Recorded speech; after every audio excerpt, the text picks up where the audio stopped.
Saudara kasih shalom, bertemu kembali untuk sejenak memikirkan dan merenungkan sabda Tuhan. Kali ini saya ingin bicara mengenai pengalaman pahit kehidupan. Saudaraku, pengalaman pahit adalah guru yang sangat baik. Saya ingin mengatakan bahwa banyak orang merasa kalau ada kesulitan dalam kehidupan, mereka merasa sedang mengalami kutukan.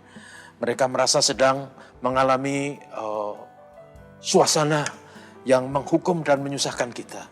Tetapi tidak selamanya kesulitan itu adalah kutukan.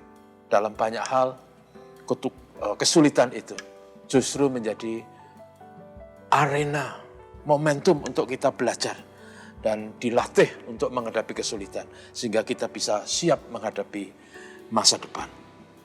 Saudaraku yang kasih, dalam teks yang saya ingin baca pagi hari ini adalah Ulangan 8 ayat 2-6. Ulangan pasal 8 ayat 2-6 itu berbicara tentang perjalanan Israel. Dan perjalanan Israel dalam perjalanan di padang gurun itu adalah perjalanan yang sangat lama. Mereka berputar-putar di padang gurun dari Mesir ke Kanaan itu. Lamanya lebih dari 1 generasi. 40 tahun lamanya. Dalam perjalanan itu mereka mengalami begitu banyak kesusahan dan kesulitan. Bahkan orang Israel kadang-kala memberontak dan tidak puas dan melawan apa yang diajarkan dan disampaikan oleh Nabi Musa. Perjalanan yang sangat sulit itu terjadi karena orang Israel tidak taat kepada Tuhan dan mereka harus membayar. Itu sebabnya mereka berputar-putar di padang gurun 40 tahun. Yang menarik adalah anak-anak yang dilahirkan dalam perjalanan itu adalah anak-anak yang tidak mengerti dan tidak dalam konteks kesalahan mereka. Tapi anak-anak juga membayar suasana yang sulit dan pahit itu. Namun dari sudut itu saya melihat anak-anak kemudian dibekali dengan semua kesulitan, derita, dan perjalanan yang melelahkan. Sehingga anak-anak menjadi anak-anak yang tangguh, siap menghadapi setiap tantangan bagi masa depan. Dengan demikian maka kesulitan itu menjadi pengalaman yang berharga bagi mereka. Dalam teks itu saya melihat mengapa orang Israel diizinkan perjalanan itu begitu sulit dan pahit. Pertama, kita membaca dari teks itu bahwa supaya orang Israel belajar rendah hati. Kenapa kesulitan dialami? Supaya orang Israel sadar bahwa tidak ada yang bisa dibanggakan, kekuatan, pengalaman, ilmu pengetahuan, apapun, kekuatan fisik tidak cukup untuk mengatasi kesulitan. Mereka harus sadar bahwa manusia adalah terbatas. Mereka harus sadar bahwa kalau mereka diberi kehidupan dan menikmati kehidupan, sesulit apapun, itu adalah kasih karunia Tuhan. Itu sebabnya mereka harus belajar rendah hati. Saudaraku, yang merusak kehidupan berkomunitas, berbangsa, bernegara adalah kalau kita menjadi congkak, arogan, yang merasa benar sendiri, pintar sendiri, yang lain salah. Sikap itu yang akan membuat situasi menjadi makin sulit dan kehidupan menjadi rusak.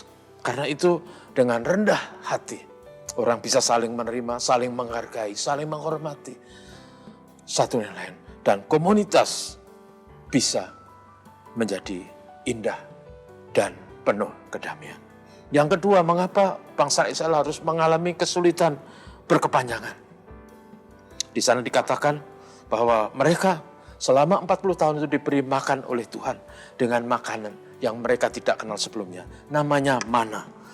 Ini jenis makanan yang banyak dikeluhkan oleh orang Israel.